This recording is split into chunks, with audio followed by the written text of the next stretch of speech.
wasn't as famous as he eventually became. And I think the problem when Alan became very, very famous because he became very popular, and people would mob him at conventions, at comic conventions, so he couldn't go out meeting myself and all his other colleagues at various conventions, which I think is a shame. And but I knew him in the early days. We were on the same wavelength. We liked the same books, the same movies,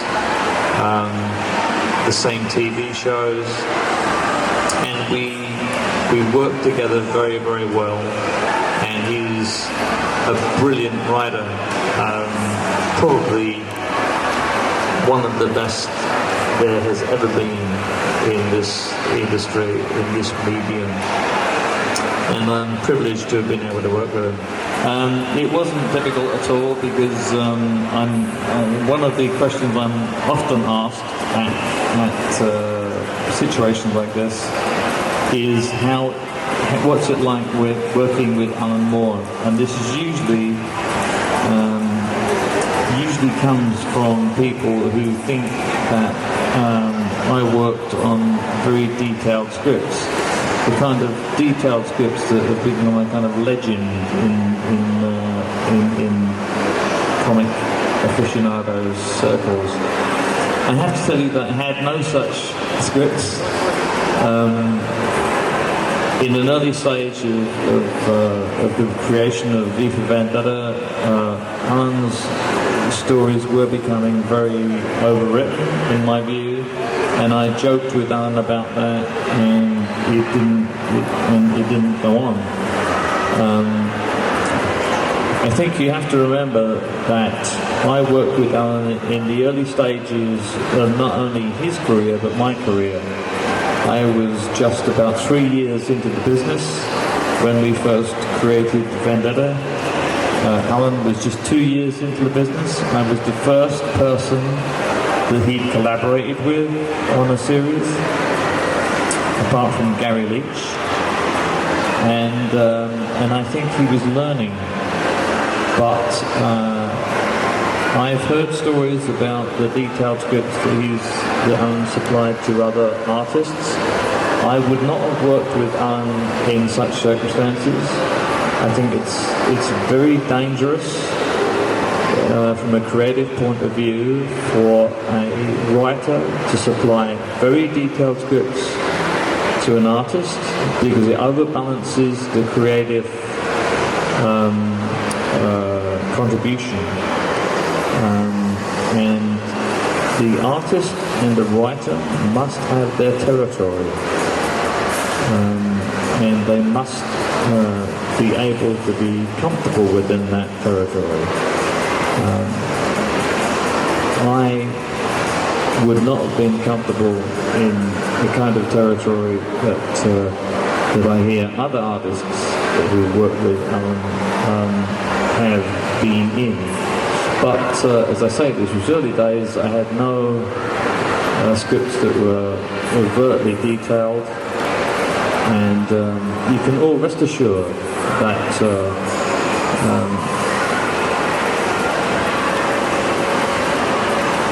the artistic contribution that I made to Vendetta was mainly mine. Let's talk about that artistic contribution. You did a lot of things that other comics weren't doing in Vendetta.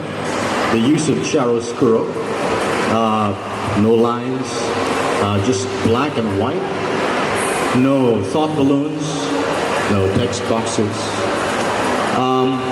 Why do you make it hard for yourself that way? What made you do it that way?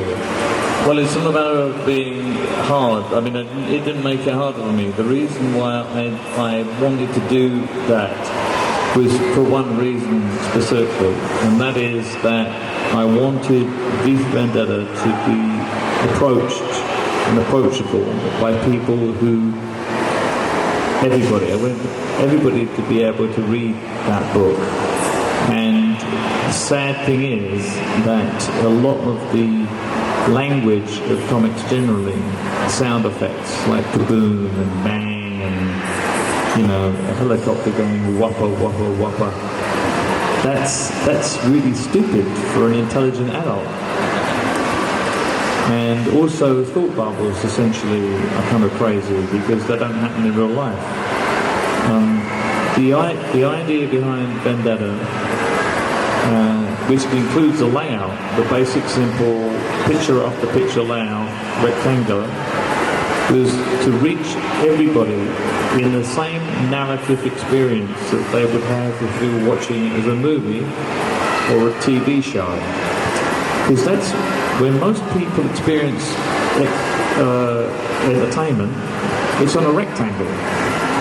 And it's in a very simple narrative framework. And I wanted to duplicate that. And that's why I wanted to have those things in Vendetta. As far as the thought bubble is concerned, of course, Alan was very unhappy with that idea to begin with. But he adapted well because what he did, he used the caption boxes as thoughts, which actually improved the whole work anyway. So, but that's why I think, and I wanted to say this, I think it's a shame that there is so much great work in sequential art which is not appreciated because people have this prejudiced viewpoint about comics. It's only a certain type of thing.